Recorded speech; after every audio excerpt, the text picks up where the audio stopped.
and welcome to Read It with Whiskey, the place to be if you are a sci-fi or fantasy reader. My name is Laura and I am your host. I am a reader, writer, and whiskey drinker, and I'm here to share with you the person behind the page, the author.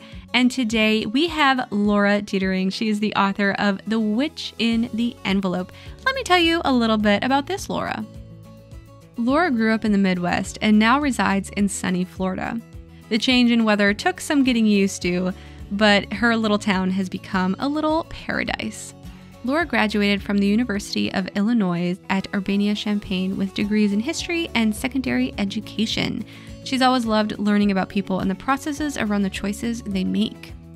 In 2017, Laura was struck with an invisible illness, MDDS, and chronic migraines. At times she wanted to give up, but her faith, coupled with the extraordinary people God put into her life, gave her the strength to keep going. Laura is happily married and enjoys staying at home with her two daughters while pursuing her passions and investing quality time with family and friends. Now let me tell you about The Witch in the Envelope. As a child, nightmares of a hauntingly beautiful yet vicious witch plagued Liddy Erickson. But when she wakes one morning with a deep gash on her chest in the same place the witch attacked her, she realizes these were no ordinary dreams. Shortly after she confides in her best friend, Will, his entire family disappears along with their memories of them. It's now 1998 and 17-year-old Liddy has one goal: to move out of the cold Chicago suburbs after graduation. Two things that are not in her perfectly planned life: fun and dating. That is, until the new transfer student catches the eye of every girl at Wheeling High School. With intriguing scars and eyes that seem to glow, he awakens something inexplicable in Liddy and proves to know her even better than her closest friends. This forbidden attraction could be her greatest downfall or her saving grace. Laura and I had so much fun talking all about her book and all about her life story. I'm so excited for you guys to dive right in. So without further ado, let's do it.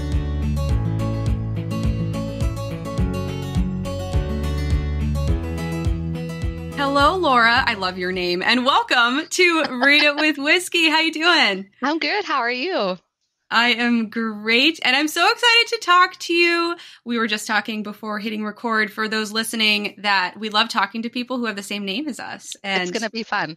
Yeah, so much fun. I remember when I was young, something I would do was go to the library and I would specifically look for people who had the same name as me as authors. And it was kind of like putting it into the ether that my name's going to be on a book one day. So I don't know if you've ever done that. I actually felt kinship with Laura Ingalls Wilder in Little House on the Prairie. So that was like, and then they had the show and I was just like, okay.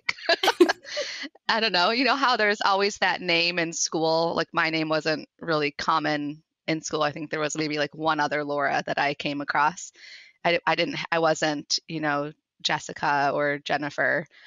Or Amber. There's nothing wrong with those names. I'm just saying I was a high school teacher. So there are names that like you'll see a lot of over so many years. So I felt the same way with books. I was like, oh my gosh, she has my name. So it was fun. I love it. Oh, well, yeah. And I'm so excited to talk to you about your book, The Witch in the Envelope. And it's just so beautiful. I love the cover and the design. And book 2 also. I just saw the book cover for book 2 over on Amazon. So we're going to dive into that in just a few minutes. But first, I would love for you to tell us a little bit about yourself and how you began your writing career.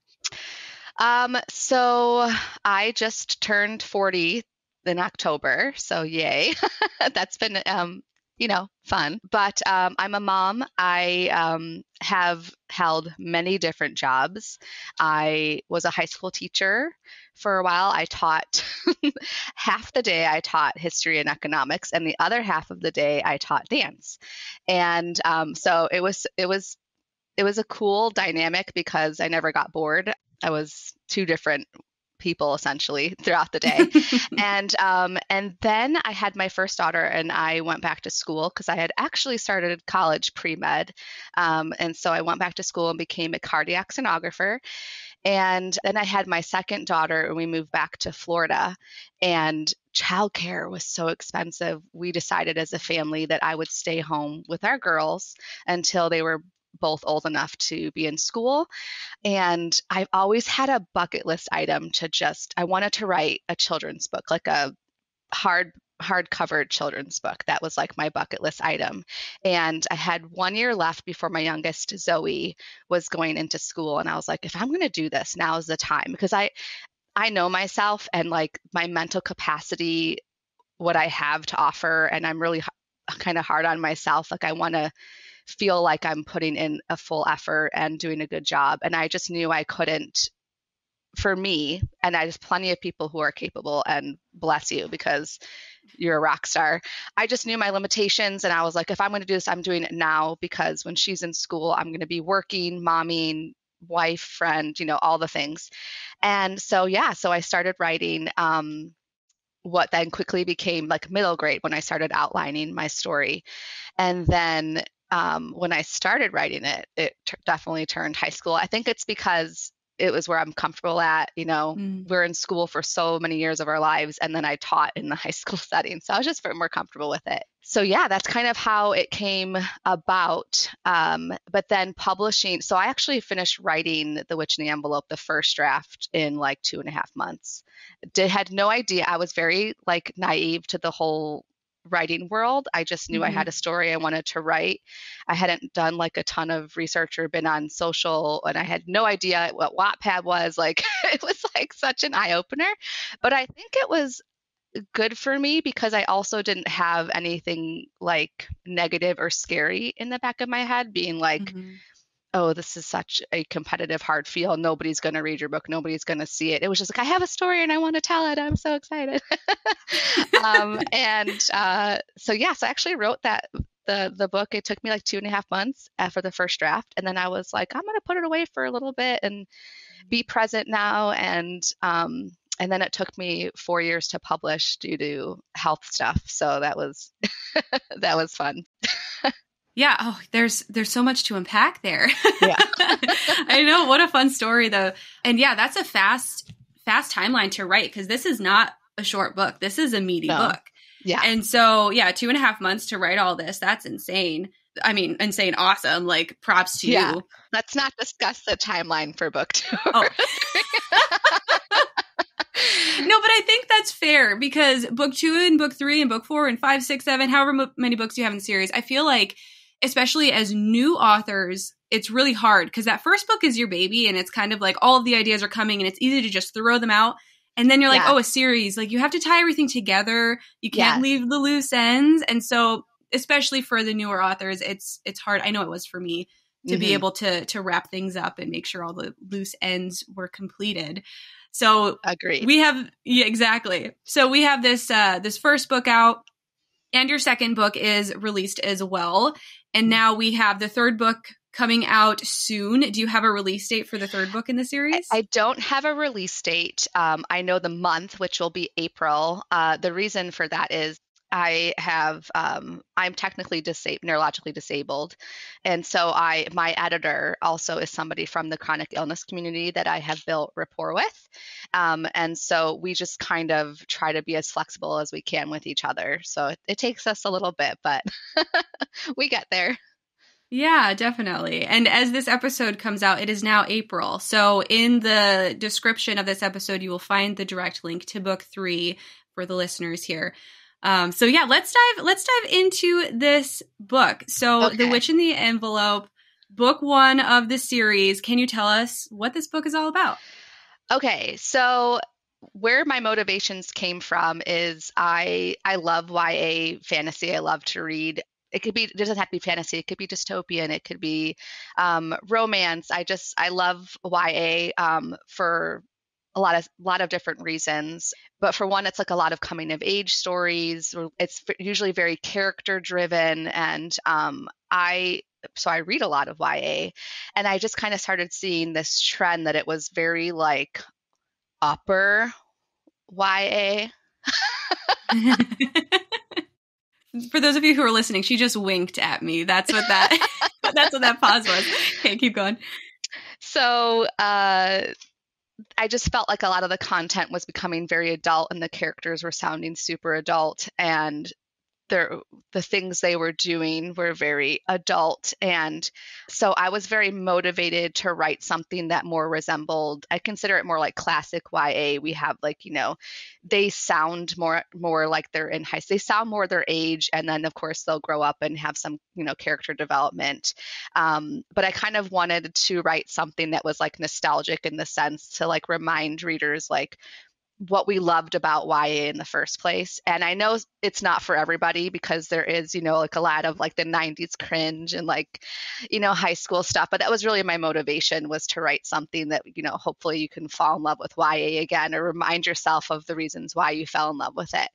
Some of the themes or vibes that you'll have in it, there's like a lot of 90s nostalgia, loyal friendships between girls. I feel like that was something, like even though I wanted it to be classic at the time, I feel like a lot of the older YA books, there was like not as quite as good of a representation of female friendships or relationships. Of course, there's like the mean girl like throwback I kind of have in there, but you also see solid female friendships.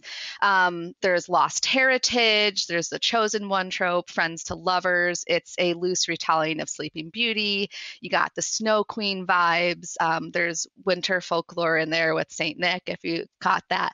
A unique magic system. I think it is anyways, where the abilities are from your eye color, and you could tell what their giftings are based on eye color. Mystery, the notion of true love. So I kind of threw in some princess vibes over there. It's paranormal, urban fantasy. You'll see more portal fantasy as it goes on. And then like the themes of like forgiveness and grace, and yeah. Yeah. So, and to start with, we are going to talk about the 90s references, because this book has a slew of 90s references. And a majority of the book does take place right around the mid-90s. And as a millennial who grew up in the 90s, I had a blast reading this book. So you said some people might not like it, but I loved it. I loved reading all of the 90s cringe, like you said. Yeah. You kind of mentioned why you wanted to have that nostalgia. So I think instead of asking you the why question, kind of more so talk about what it was like to actually put those things into the book. So did you take things specifically from your own time in the 90s and put them into the book, or kind of how did that whole process go? Some. So I had a lot of fun memories to draw on. And then of course, just 90s culture in general, like a lot of, my favorite movies are from that time. And you just kind of remind yourself what the language was, what they were wearing. And, my daughter is now 13. So just seeing the style like over the past couple years, just like shopping with her and like just seeing it come back. And it was also because YA is so heavily read by, women, I think 25 or a little bit older. And then of course I wanted it to be something that could be fun for both. Like they'll be seeing it, younger readers will be seeing these things in the store right now and references. And they're seeing a lot of like, do you know that 70s show? Now they came with like that 90s show, like it's coming back, right? And I just kind of felt like it was, and I was like, how fun. So for example, like my daughter, like I finally let her read Twilight, and I just felt like she was at an age where, we could talk about it. And it's still, for me, it's really clean. The language is clean. You don't see anything. And just kind of talk about it. She fell in love with Twilight. And it was so fun for me to be able to connect with her in that way. I was hoping that with this story, moms would be able to have fun reading it and reminiscing, and then reading it alongside their daughters, and then being able to like swap stories. So, but you said my personal experiences. So the high school in there you see is the high school I went to, not the high schools I worked at. So you'll see that. And then the characters themselves are like mashups of just different people that I experienced. So like the homecoming or the winter formal dress that Danny wears is what I wore to my homecoming dance. Was it my sophomore year? I think it was my sophomore or junior year. So I just kind of took inspiration in those ways from that. So, and then like the crystal tattoos was something we all definitely wore.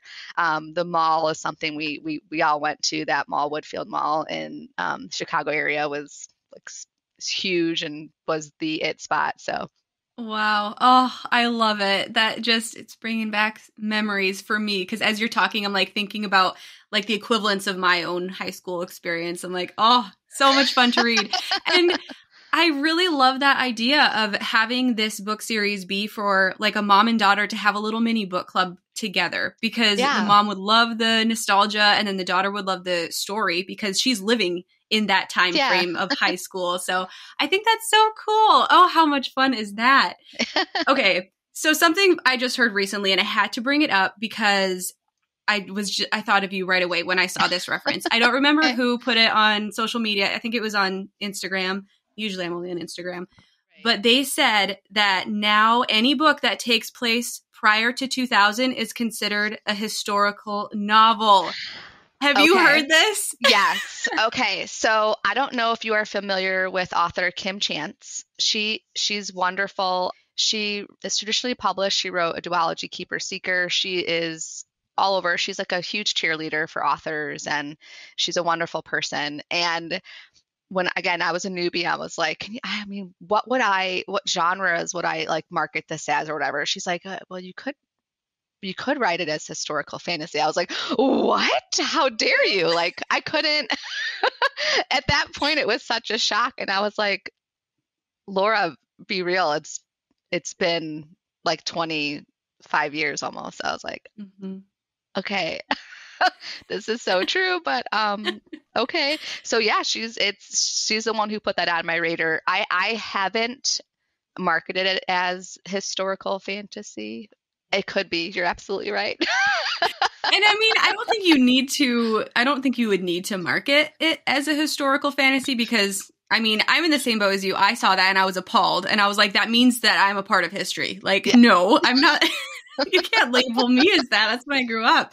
And so when I think history, I'm thinking like early 1900s. So like, Anyway, Yeah. I Yeah. wanted to get your input on that because I was just appalled as well. So I think it definitely doesn't need to be marketed as historical, but Okay. great little nugget of interesting on social media right now. Yes, All right? right. Okay, so let's dive a little bit into the magic system of the book. You already kind of mentioned a little bit, Yeah. but there are powers in this world, and at the start, our characters really don't know or understand them. Hmm. And obviously, the title has witch in it, so we know that there's going to be magic. But as you mentioned in the intro there, it's a little bit more paranormal at times as well. So, can you give Yeah. our listeners kind of some insight into what the magic system looks like in this world? Okay. So the magic system, and as characters get introduced, especially in book two, because we'll be taken to Christus in book two.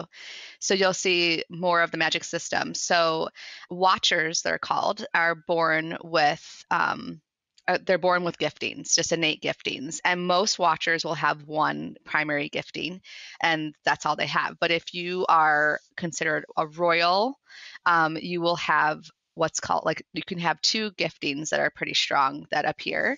And then every, you know, I didn't really put a time frame on it, but it's not, it's special when it happens. But there will be watchers who are born with white lighter capability, which is just like devoid of color because they could do it all. And so white lighter, and then if you find your match or your mate, I don't like to use the word mate, but like you find your perfect match, let's say, when you combine those giftings, you are revered in Christus because you are a protector. So that's why I came up with the name Watcher, because they really are, just kind of protectors of the realm, peacemakers. So kind of to go through the colors, I guess. So Liddy, our main female character, she is a purple. And so her giftings are more within the fine arts realm. So through like dance and song, she she's able to have powers in that regard. Although we don't necessarily see much of her gifting in book one, it gives her strength and the ability. She's very empathetic. And really, you can see her like a caring sense from her. And now the male main character, Will, he is primarily a green, which is a warrior, but he is a royal. So don't want to give away too much, but he has a second gifting that you'll learn in the future books. Mhm. And then you have Nick. Nick is like this mysterious man who comes in and out, and we find out more about him.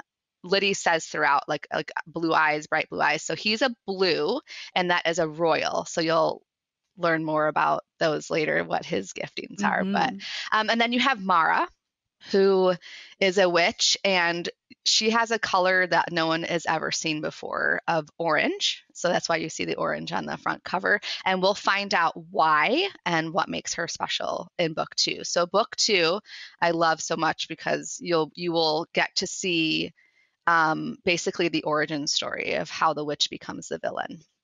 Oh, I love it. Oh, I'm so excited.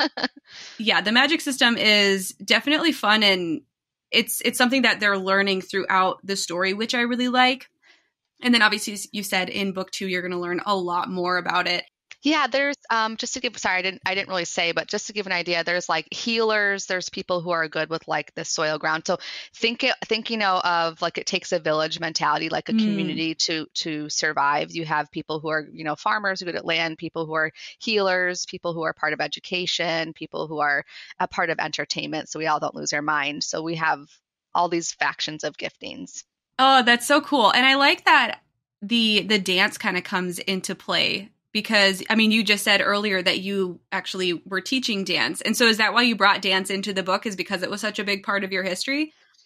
Yeah, but I also don't see it. Like I'll see it Mhm. mentioned in books, but I don't like, I mean, gosh, if we go back to like 90s movies, like the dance was Yeah. such a pivotal moment. And so I kind of wanted to try to capture like that and capture, I mean, I tried again, this was my first book, but just capturing like movement in general and Mhm. that connection with like your partner and how intimate something so simple could be. Liddy is very self-conscious, so I think that definitely came from me a little bit, where it's like, and as a mom, I'm trying to hopefully send that message to young girls, like you have a gift, or you have like you're good at this, you have a talent, you have a gifting, share it, like Mhm.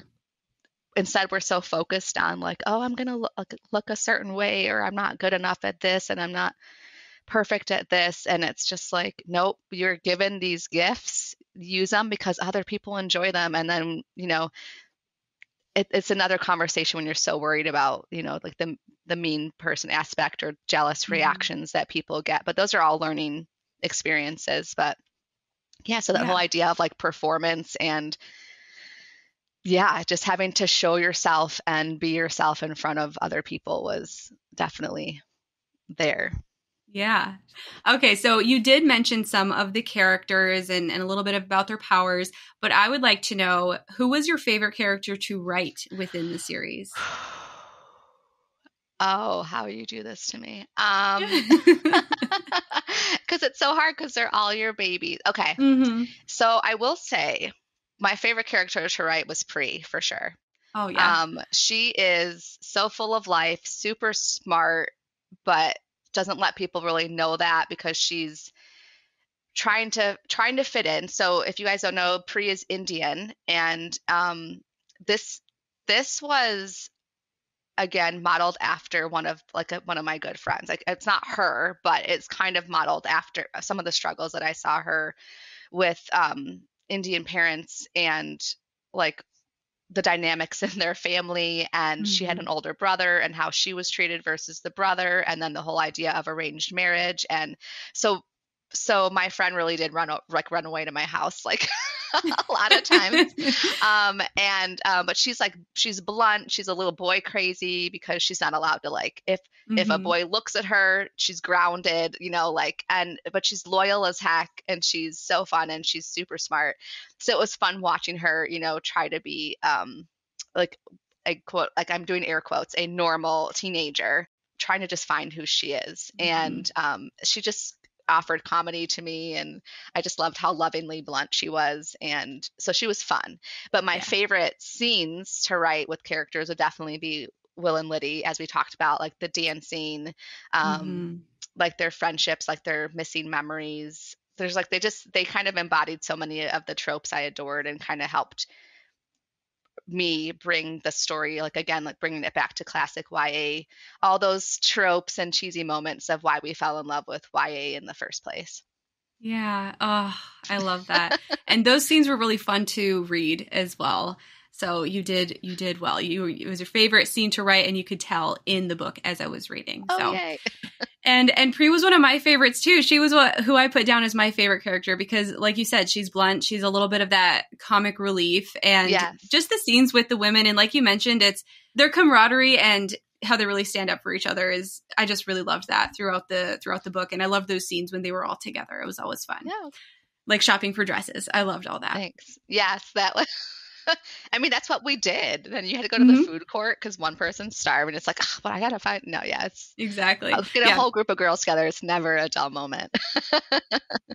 Okay, so we kind of already talked about who should read this book. So instead of talking about who should read the book, how about we talk about what emotions should the reader kind of expect when they read it? Should they laugh? Should they cry, smile, get uncomfortable, be challenged? Anything like that? What should they expect? Okay. Well, I think based on like reviews that I've seen, so I think you can expect to laugh with Pri. You can expect to swoon. I like was really, and I mean, I wanted to throw the book at some point. Like I was like, get together already. No, right? So hopefully you'll swoon. Like I really loved. Again, that's what I really loved about YA was all the angst and like the hand touch and like, oh my gosh, he looked at me. Like all the innocent stuff that I feel like a lot of YA is moving away from today and just focusing on taking it very far. So you might get a little uncomfortable. There's a couple scenes with the witch. There is a scene at the end with another friend, but towards it, after the dance that might get a little uncomfortable. But I feel like hopefully like in a good way, like you don't feel uncomfortable, like, oh, this is like an ick for me, but more like, oh my gosh, what's going to happen? Are they okay? Yeah. Like this is horrible, or, oh my gosh, are they going to kiss? Things like that. And then the whole point of Justin's arc that you'll see in Liddy actually. So part of her character arc is you will see the whole idea of forgiveness and grace. And, because that is something so important because so many people will hold on to things and it's really detrimental to yourself. And forgiveness is for yourself. I know it seems like, oh, well, I'm letting this person off the hook or whatever, but it's really for yourself. So that was really important for me with Justin's character that theme come out. I think I had a little bit of every emotion in there. And yeah, that angst was really getting to me. I was like, okay, let's move on to book 2 then. Let's keep on going. Oh, no, yes. I love it. Oh, yes. I will say with the angst, just so readers are aware, like in book 2, I push the boundaries of what I call steam. So like, is this going to go where I think it's going? Nope. So in my books, it will stay like clean, fade to black, closed door. I think that's what YA should be. And, but it will like push you a little bit like, oh my gosh, we're good. Yeah. It was just, okay, we didn't go there. So I like to push those feelings and those emotions and it's fun because I have my daughter's friends are all the same age and like I'll have them read a part and they're like, Miss D, I was really nervous, like I didn't know how far. I was like, no, we said I wouldn't have given it to you if I, made it adult content. Right, exactly.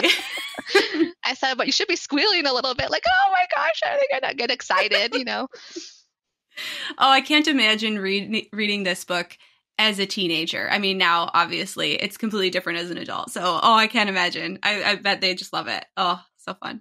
I don't want to toot my own horn because that's not what this is, but so I was having a really hard time with my daughter in school because her self-esteem really plummeted in 3rd grade when they were preparing for state exams. And my gosh, they would have to do like a reading, very dry and whatever, and then answer the questions. And like, I was even having a hard time answering the questions. I was like, well, I could make arguments for B and D options, like, because it's to me. Yeah. And so she was just really struggling with like reading comprehension, or she felt like she was. And so her self-esteem was really plummeting. And so she begged me to read my first book. And this is before it was published, so I still had some editing to do, but she begged me to read it. She finished, I mean, like you said, it's a lengthy book. So Hmm. this was fourth grade, by the way, because I was end of fourth grade. So she was kind of, Wow. we were still struggling with the reading, and she would cry every time she just had to do work, and she just felt dumb. And I'm like, you're not dumb. It's just you're reading things that you're not connecting with. So I let her read my book, and I tell you, she's it totally changed her idea of what reading was. And so I just discovered she's like me. She likes to have stories that are very character focused and relationship focused. Hmm. And I mean, I couldn't get her. I mean, she went and read the Lunar Chronicles, which are pretty hefty, thick books. Like I said, I allowed her eventually to read Twilight. And I mean, she just loves reading now. So I get it makes me a little bit sad, like the disservice we kind of do our children sometimes in the school setting, because I don't, it was a really hard couple years as a mom Yeah. to watch your kid be like, I suck at reading, I hate reading, and it was like, no, and I'm sitting here like love reading, I'm writing books and stuff, and I'm Hmm. like, no. I mean, yeah, that's so true though, because going through school, I remember reading books for school, and I was just like, this is so boring. I'm not Yes. interested in this, so I wouldn't want to Hmm. read. But if you give them something that is actually going to be entertaining, they're going to improve exponentially Oh yeah. more because they're going to want to keep going. Now if you ask my daughter, she's like, I never had a problem with reading, I never like crap. I'm like, I beg to differ. Okay. Oh, I love it. Well, speaking of reading, as writers, we all start out as readers. So what is your favorite genre to read? So I love YA. I actually Mhm. like anything that has romance in it besides super like dark themes where it's like just really focused on just morbid and death and killing, and Mhm. or very graphic in those types of themes. So I love love. I love, if I had my way, everything would be fluff and happy endings and all that, which which is not realistic, but I just, yeah, I have a hard Yeah. time, not hard time, I can read. So, I didn't really get into, but being disabled, so I'm having something called chronic vestibular migraine, and then on top of that, I have something called mal de Bois syndrome, or MDDS for short, and those two conditions play on each other and make each other worse. So what's actually funny is if I get too over emotional in a story, which it's fine, like there's lots of great books. I just can't read them often because if I start crying in a book or whatnot, I will trigger Mm, migraine for me, which can then trigger the other condition. So that wow. basically I become a hot mess for Oh for a few no. days. So I have to be selective in how often I'll allow Hmm. myself to read something really moving and like that. I'm happy with escaping from the hard stuff Yeah. because it helps my parasympathetic nervous system. Yeah, Hmm. but if we add the creep factor into it, or like anything, like I said, so if it's like horror or like scary paranormal, like we're talking like demons and like ghosts, and they're making it like in a Hmm. real world setting, where because I'm also have a very vivid imagination, so it's like if they're in the real world Same. setting with me, that's a little harder to talk myself out of than being like in a fantasy world. Right, because you're like, it could happen. It could happen to me right now, and then Exactly. anxiety Yes, and exactly. nerves, And and I'm like, oh, I gotta I have the lights understand. on. My husband, where are you at? No reading at bedtime. Yeah. This series is so fun. I loved reading book one. I'm excited to get into book two. Like we already mentioned, book three is coming out in Yes. April. So, do you have any other upcoming projects or things you're working on right now that you'd like to Okay. share? Yeah. So right now, again, as you said, I'm focusing on publishing the third book, and it will be the trilogy will then be complete. And so I'm looking forward to Mhm. kind of focusing on marketing with that. As I said, being a newer author, I'm learning so many things, and marketing is a Mhm. whole nother beast and a whole nother world. Oh yeah. And so fun fact, my editor, like I said, for book two and now three, I tried to work with and other creators who have situations like me who other people might not Mm-hmm. want to work with them because our timelines take longer or whatnot. So my editor and I, we, like I said, she's part of the chronic illness community as well. So we just work really well together because we're very flexible and understanding. I'm Mm-hmm. also working to get books 2 and 3 on audio. Book 1 is on audio because audiobooks for me were kind of like a mental health saver. So when I was first, it took almost 3 years to get diagnosed and get help, and I had to see like 29 doctors. I was mainly bedridden during that time, and any sort of motion made me sick. So like I could no longer read because it was super painful. So when I said it took me 4 years to publish this, like when I say like the whole idea of blood, sweat, and tears, like I literally was in excruciating pain trying to get through this series of editing my first book and working through it. And I couldn't even really watch TV because there was too much action. So I felt, I just would rewatch again series from the 90s where it was like Friends, we're in their apartment. There's not a ton of action happening. I could watch things like that. And then like loud noises, loud sounds. I was just, yeah, I couldn't do a lot. But so in comes audiobooks. They took a little while for me to get used to, but they were a great benefit to my mental health, and like I said, allowing me to escape. So audiobooks is something I'm super passionate about. I know not everybody, some people just like them, just like or you're busy Mm-hmm. or you're doing chores, and so I just wanted to be able to offer my readers that. However, super expensive, so working on saving money for that, and going to be doing a Kickstarter up here pretty quick. And my narrator from book 1, she's so awesome. She's a traumatic brain injury survivor, and so we connected because a lot of our symptoms are the same, even though the cause is different. So it's kind of fun to be able to connect with everybody within this writing community in some aspect. And, everybody has their own journey and story. In terms of publishing, I have 3 book ideas that I am like desperate to get out. However, I've reached a point with like mental health capacity, and like I homeschool my oldest right now, and then I have my youngest, and I have health issues, and my youngest is going through some stuff, and then again, writing, it's not the problem. It's like then it's the whole publishing and going through all the things. So I have decided for this year, I'm just focusing on marketing the trilogy. Next year, I won't be publishing, but I'll be writing the 3 books. So one is going to be a young adult like rom-com. It's going to be like a very loose take on Beauty and the Beast retelling. And then another one is going to be like a Christmassy I don't know if you want to think about like Hallmarky type vibe. It's going to be focused on 2 brothers. And then the third one I want to write is actually nonfiction. I want to co-write it with my husband. And it's going to be on the notion of like chronic illness. And it's going to have 2 POVs, one from from my point of view as somebody who suffers from it. And then the other one will be from my husband's point of view, basically having to watch a loved one go through something like that. And it will hopefully encourage, other people who are struggling or watching a loved one struggle. So I have lots of these things I want to do. So I'll probably just be spending maybe towards the end of this year and next year writing them, and then hopefully publishing in oh my gosh, can we believe we're saying this, 2025? I feel like that's forever away, but it's only a couple years. And then I have started a podcast with a friend of mine as well. It's super new, but that's what I also will be focusing on with her. Well, we have talked so much longer than I anticipated, but I love everything that we talked about.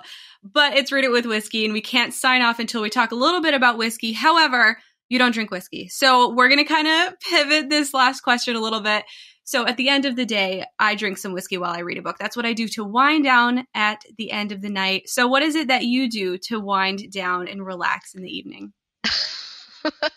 Right now, it's not really anything. I just work until I'm literally falling asleep at my desk, and then I go to bed. But typically, I like to just kind of sit and watch somebody else's creative work. So like I'll like to watch like a TV show or something and chill once the kids are like in bed. And then I also like to fall asleep. I will listen for anywhere from 20 to 30 minutes to an audiobook in bed, eyes closed, and then I go to sleep. Yes. I mean, I could be cool and say I have tea. I don't even have tea. I just sit there. Occasionally I'll have strawberry ice cream or something.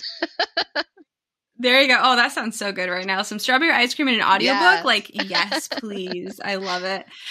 All right, Laura. Well, where can people find you and your books and follow along with your author journey? Okay, yeah. So I am on all the socials. My handle is the same on TikTok, Insta, and Facebook. It's at author Laura Detering. You can find my website if you wanted to get signed copies or some signed book plates or whatnot, and lauradetering.com. And right now, my ebooks are exclusive to Amazon, so they're in KU. But you can get paperbacks on Amazon, but also anywhere paperbacks are sold. And then audiobook 1, anywhere you listen, you can have access to it. Awesome. Oh, it's been such a pleasure. I have had so much fun talking to you and diving into this world. So just thank you so much for being on the show. Thanks for having me. It was awesome.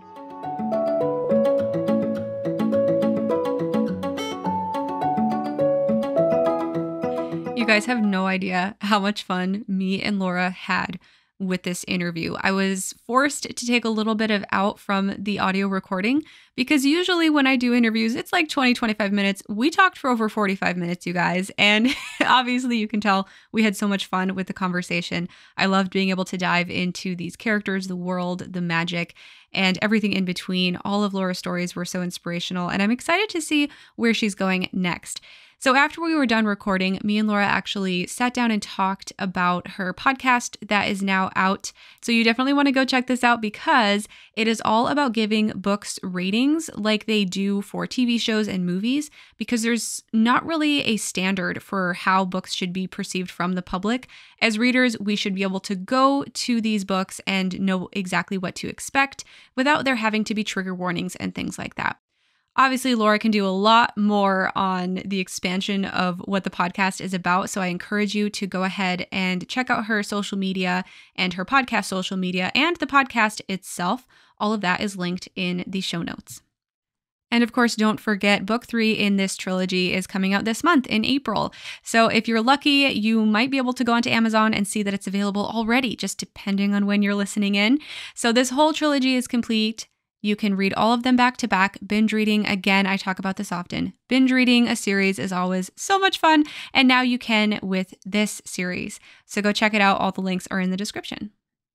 And next week on Read It with Whiskey, we have something very, very important. Next week, we will be getting you will be getting an update on Read It with Whiskey and what's going to be happening in the coming months.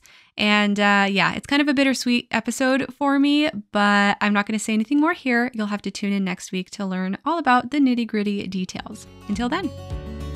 You've been listening to an episode of Read It with Whiskey. I'm your host, Laura Juntunen, and I want to personally say thank you so much for listening. Your support of the podcast means so much to me, and I would love to get to know you. Hop on over to Instagram and follow us at Read It with Whiskey. Please chime in on this episode's post, share it on your social media and with your friends, and come back next time to hear more from self-published authors. I'll talk to you soon.